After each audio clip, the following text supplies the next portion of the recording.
Hi everyone, my name is Bethany with Craft with Bethany, and today's video I'm going to show you something I've actually never tried before. So we're going to learn it together. This could be fun or an epic fail, but whatever it is, something's going to get made today. So why don't we try it together? All right, so what I have here is a jelly roll full of fabrics. These are actually dog print fabrics. Aren't they cute? I haven't looked at all of them, so I don't know what they all look like, but they're all coordinating in this jelly roll. If you are curious about the roll, this is by Moda. It's called Dog Days. I will link it below in the description if you are wanting to make one of these dog themed quilts today. And that is what we're going to try to make. It's going to be a quilt top that we're going to put together. Now, you guys may or may not know this if you follow my Instagram, Craft with Bethany, but I'm not a huge quilter, but I'm getting into it.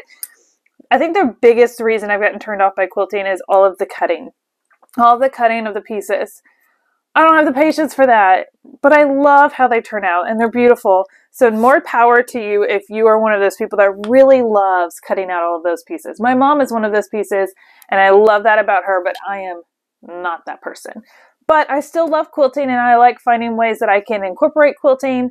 And this is going to be that. So what my concept here, and I've heard about this from a friend, a sewing friend in my sewing club, but I haven't really seen it done.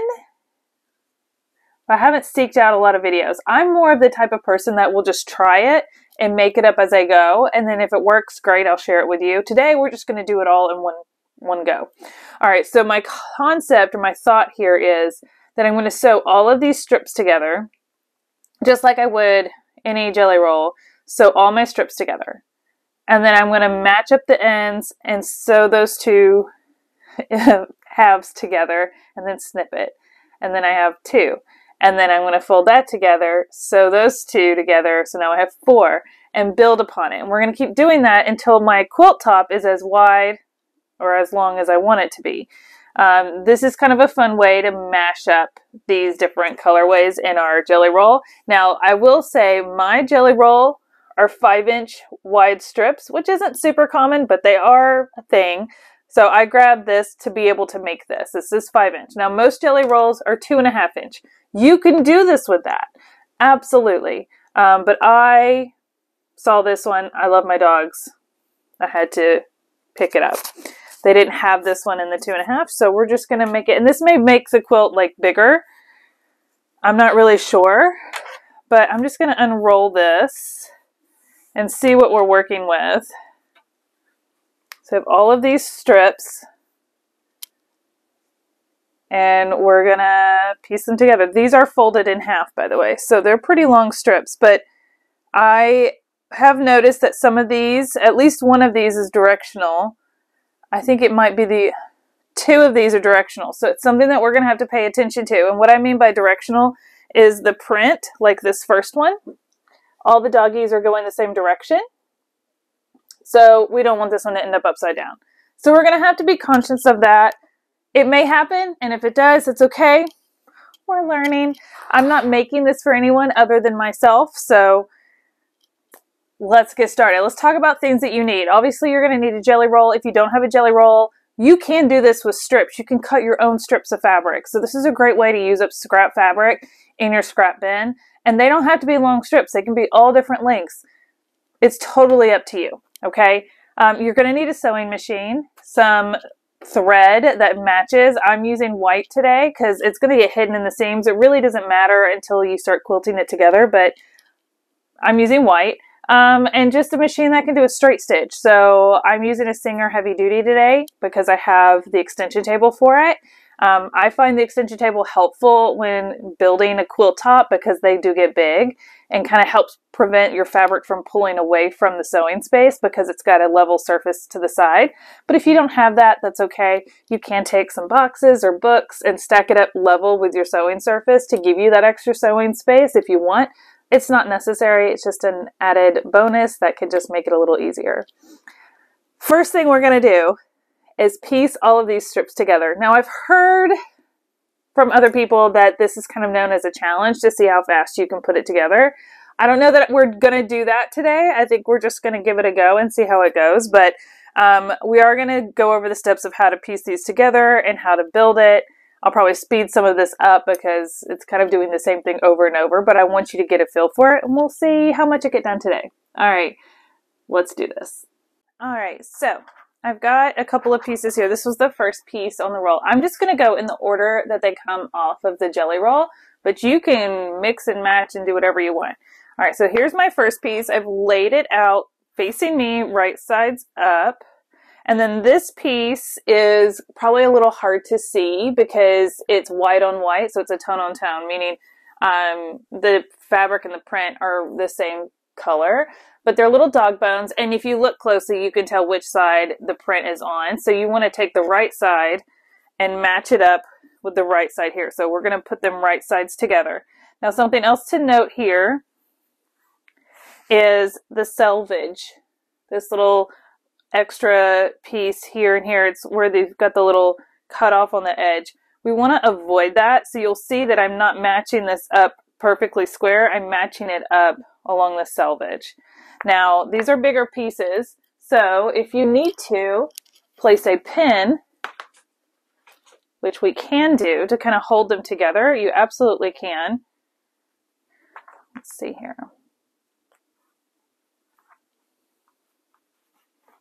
Just so they don't come apart while you're going over to your machine.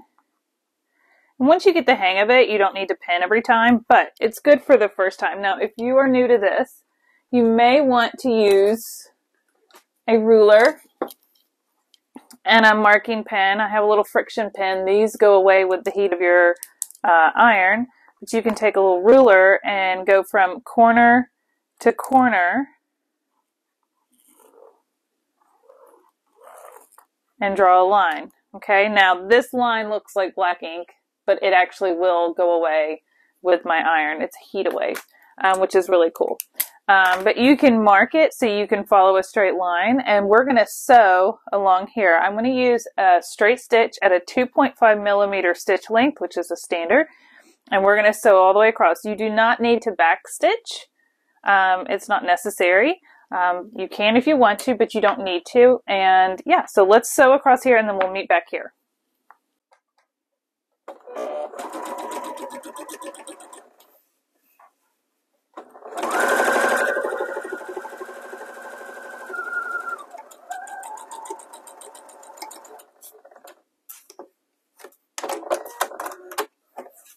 All right, so as you can see, I have sewn across here. And what I'm going to do next is take a ruler, and I'm going to cut all of this off and leave a 1/4 inch seam allowance. So I'm going to place this along my stitch line, and I'm just going to use a rotary cutter, and we're going to remove all of this, okay? And what happens is when we open this up, these are now together.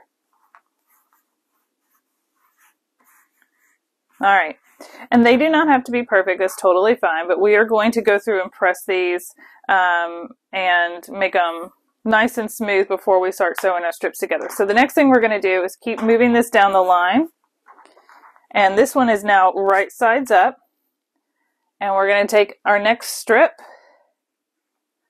and we've got our selvage piece here. We've got selvage here. It's hard to see on this one, but you can see the little dots, the holes.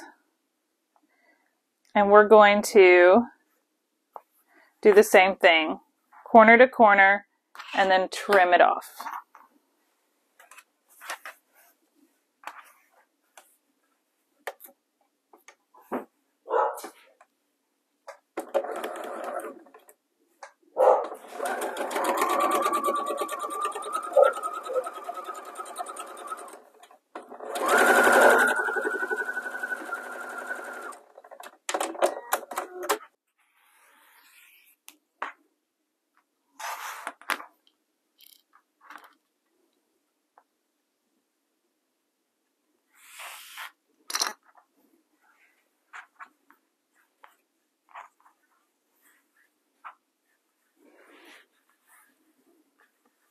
Now once you fold this open, you can take these little dog ears off.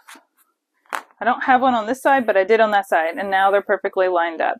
Now one little trick here is when you go to press this, you want to press your seam allowance to the darker fabric.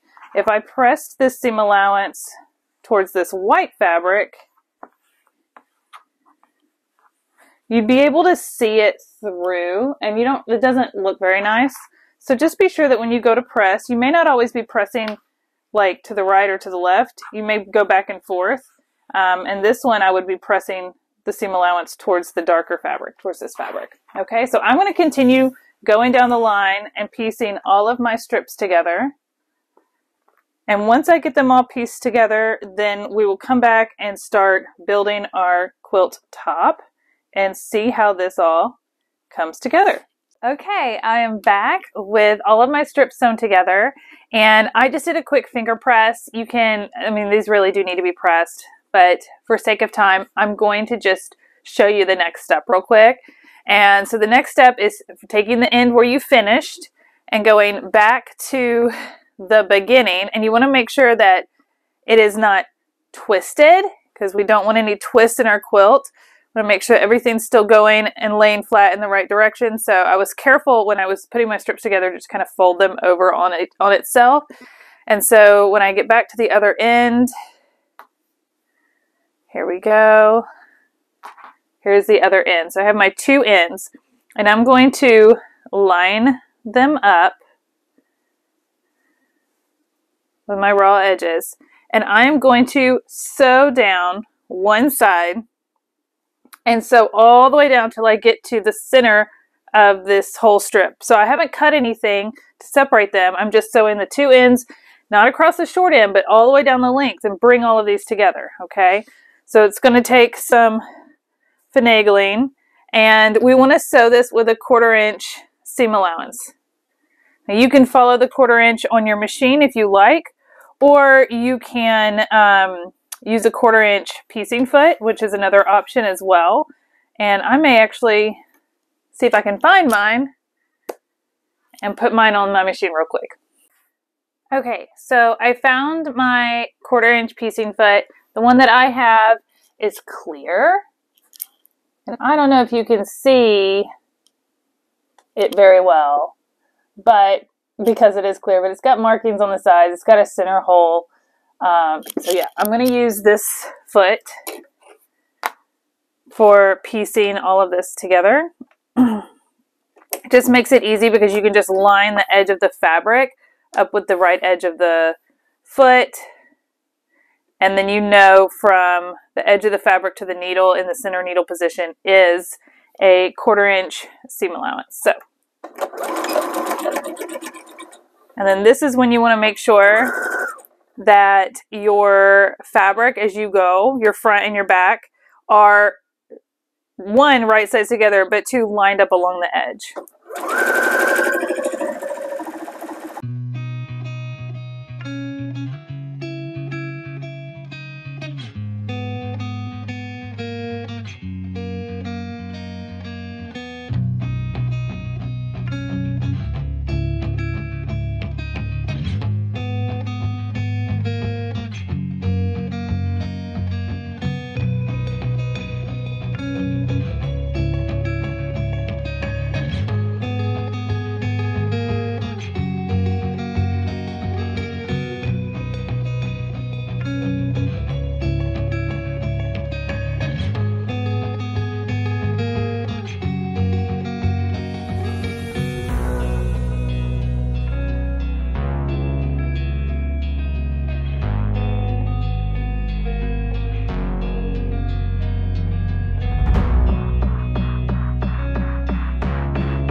Okay, I am at the end, which is a fold.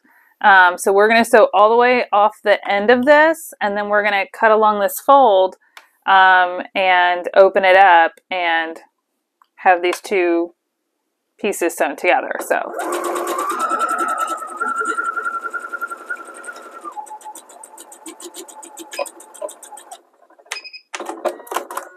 all right. Now, I watched someone else do this. So, I think what I need to do is do a little snip. I'm going to try this. Do a little snip at the very edge where the stitch is to kind of cut that stitch off. And then we're just going for it.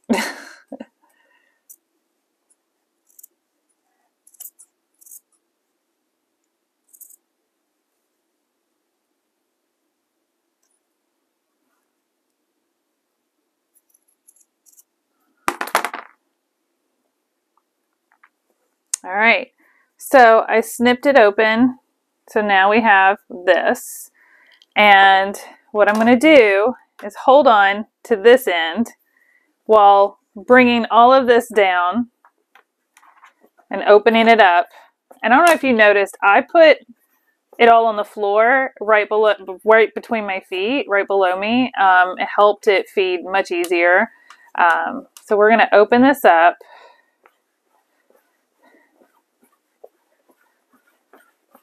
And every time we sew along this, it's going to get faster because our pieces are going to get less wide, like shorter.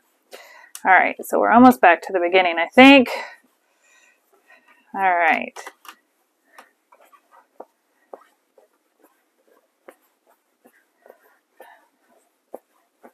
I thought. Here we go. Okay.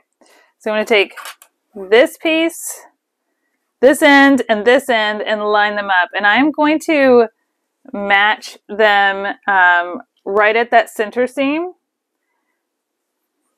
And I'm going to pin it just for ease to make sure that they are aligned at the beginning. And then we're going to line up this edge, this right edge.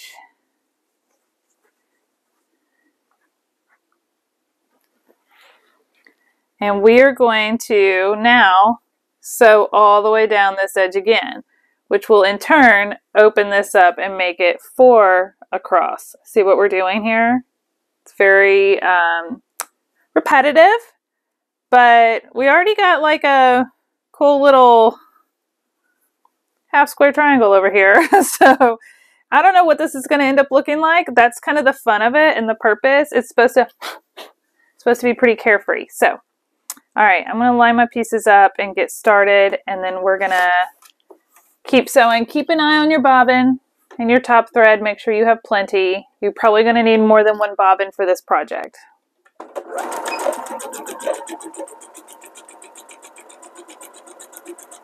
If you ever see me stop, it's because my seam allowance is going towards my foot, and my foot is pulling it up. So I stop, lift my foot, tuck that seam allowance under, and keep going.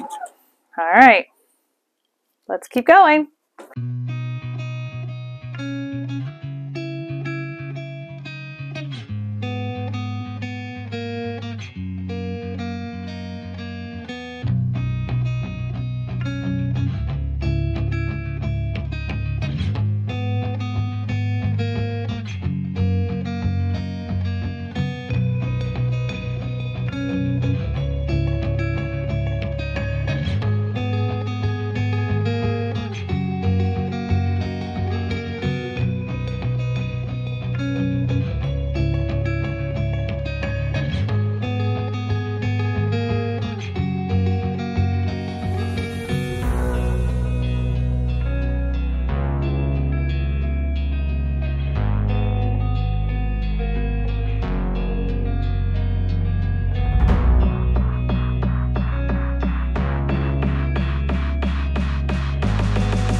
right, so I made it to the other end, and now I'm going to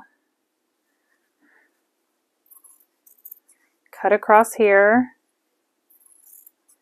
along the fold. We'll open it back up. This is probably the most nerve-wracking part, and I don't really know why. It's just cutting fabric, but...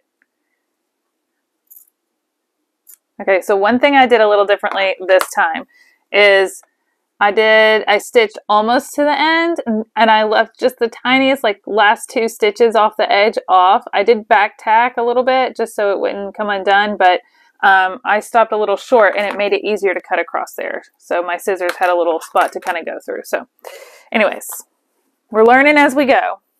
All right, so now we have this for across, and I'm going to do the same thing as last time. Pull this back through, kind of opening it up as I do, just makes it easier when you're sewing it together.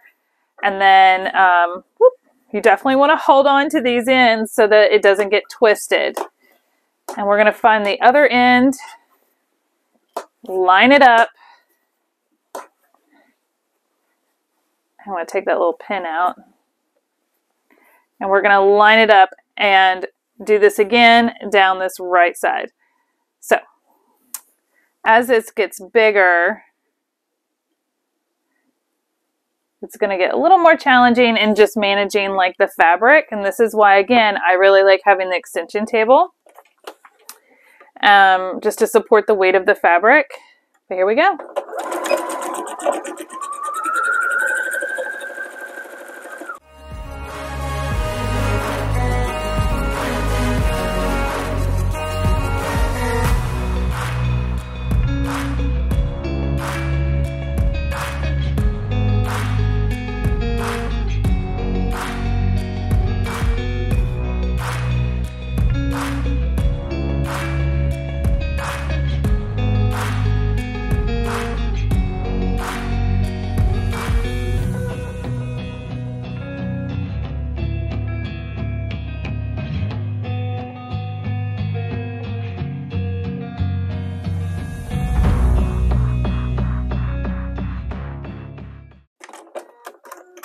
All right, so made it across again. Every time it's getting a little faster and a little faster.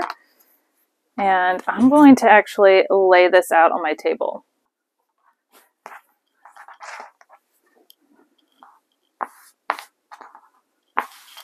Lay this out.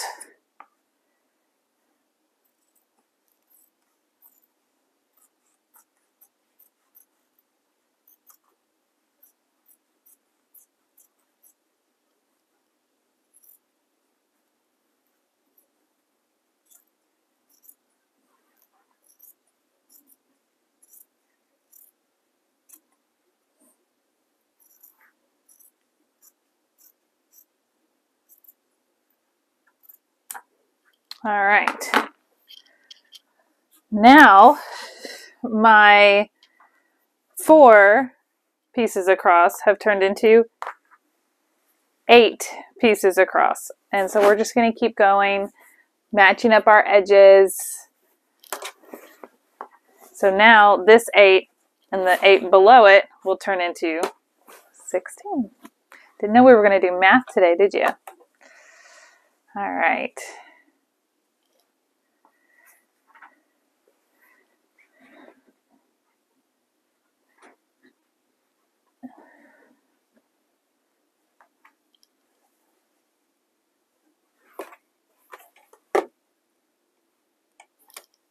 Let's keep going.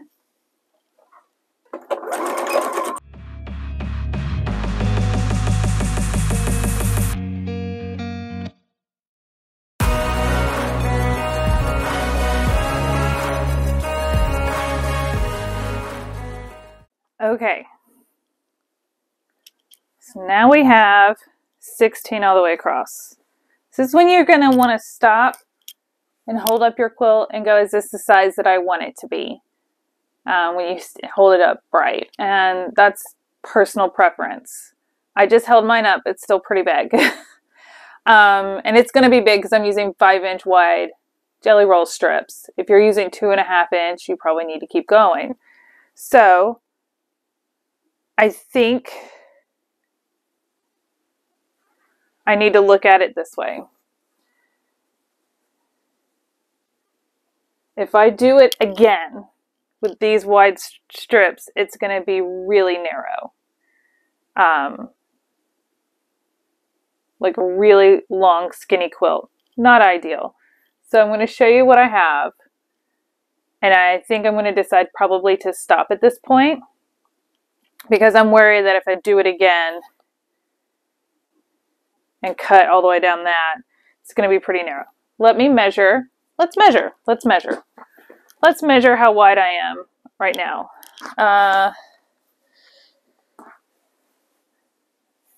So this is measuring about 48.5 inches wide for the width of my quilt.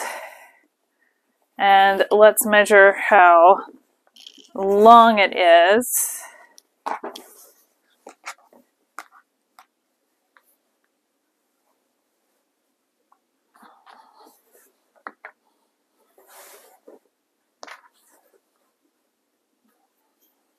And I have to come around.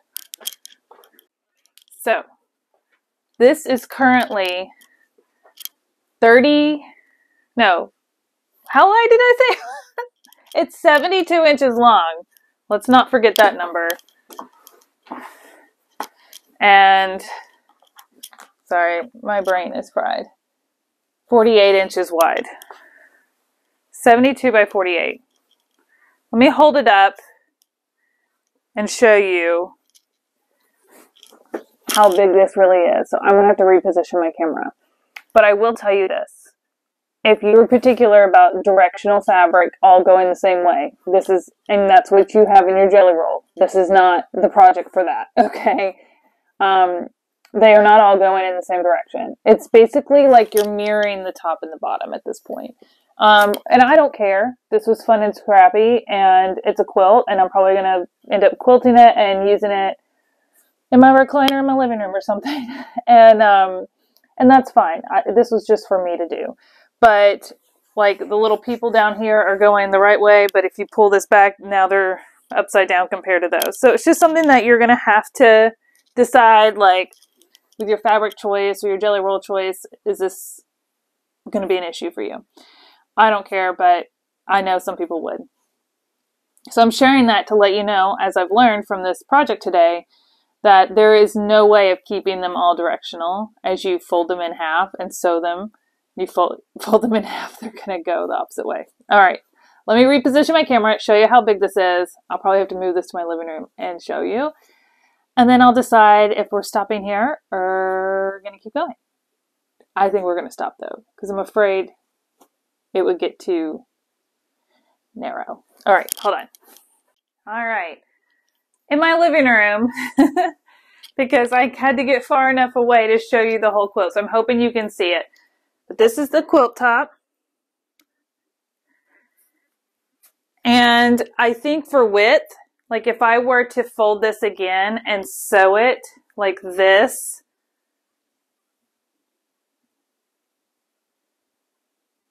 I don't think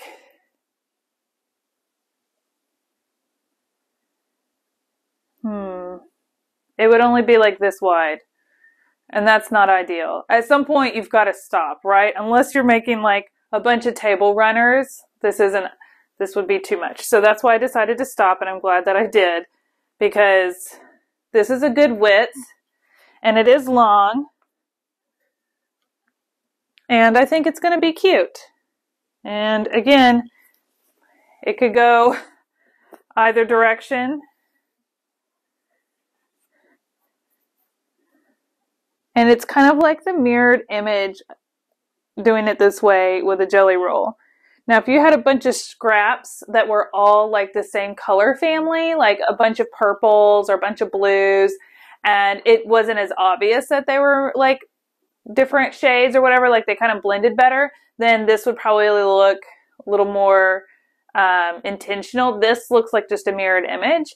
So again, lesson learned. We're learning something new today. And yeah, I think it's still cute. It's a little puppy quilt, and I'll get closer so you guys can see some of these fun fabrics. Keep stepping on it. But yeah, I think it turned out super cute. I like how they cut off in different places. I think if I were to do this again, I would totally use a 5-inch wide roll again. But next time I do this, which may be right now because I really enjoyed this process and it came together really quickly, is if I did one that was 2.5-inch wide, so I could do more sections to get more of like a patchwork look. But overall, I'm super pleased with how it turned out. I'll hold it this way so you guys can see it this way. I mean, it's big. It's big. All right, guys. I hope you enjoyed this tutorial. If you did, please let me know in the comments and please share it with a friend. I'm trying to keep growing my YouTube channel and putting more into it. And of course, be sure you're following me over on Instagram where I post most of my content, which at Craft with Bethany. All right, until next time, happy sewing. Bye.